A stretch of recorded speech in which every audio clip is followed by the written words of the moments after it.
Student, teach for class 4। बच्चों, अब आज हम लोग लेसन 16 व्याकरण में लेसन 16 की रीडिंग करेंगे, जो है विराम चिन्ह। आइए विराम चिन्ह के बारे में जानते हैं। किसी विराम चिन्ह क्या है। विराम का अर्थ होता है रुकना। वाक्य में जब हम रुकते हैं तो वहीं पे एक चिन्ह का प्रयोग किया जाता है, उसी को हम विराम चिन्ह कहते हैं।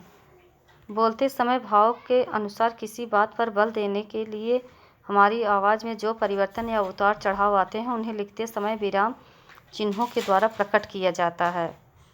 देखो, भाषा के प्रयोग के समय जब हम थोड़ा या अधिक रुकना पड़ता है तो वहाँ प्रयुक्त चिन्ह विराम चिन्ह कहलाते हैं। कुछ प्रमुख विराम चिन्ह हैं। पूर्ण विराम, देखो, यह वाक्य की समाप्ति का सूचक होता है। हिंदी की देवनागरी लिपि में इसे पाई से चिन्हित किया गया है, जैसे वह विद्यालय गया, वह स्कूल जाएगी। दूसरा है अल्प विराम, जहाँ मध्य में अथवा किसी कारण बहुत थोड़ा रुकना पड़े, वहाँ अल्प विराम का प्रयोग किया जाता है, जैसे ठहरो, मत आगे बढ़ो। मोहन, सीता और रेखा खेलने गए। अर्ध विराम, किसी कथन वाक्य में अल्प विराम की अपेक्षा थोड़ा अधिक रुकने के लिए अर्ध विराम का प्रयोग किया जाता है, जैसे सूरज निकला, धूप खिल उठी, पक्षी चहचहा उठे। चौथा है योजक, युग्म, जोड़े शब्दों के जोड़ने के लिए योजक चिन्ह का प्रयोग किया जाता है, जैसे सुख दुख, माता पिता, बाप पाप पुण्य। पांचवा है निर्देश चिन्ह, वाक्य में बात को स्पष्ट करने के लिए निर्देश चिन्ह का प्रयोग किया जाता है, जैसे मोहन ने अपने साथियों से कहा, मित्रों, हमें रविवार के दिन पिकनिक पर जाने का कार्यक्रम बनाना चाहिए।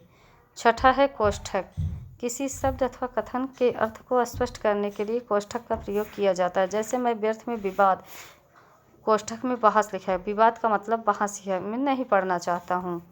नेक्स्ट है उद्धरण चिन्ह।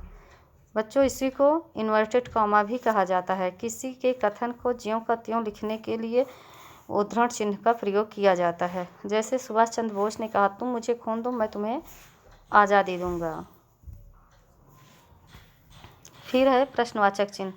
प्रश्नवाचक वाक्यों के अंत में प्रश्न भाव का संकेत देने के लिए प्रश्नवाचक चिन्ह लगाया जाए, जैसे क्या राम स्कूल गया, कौन आया है।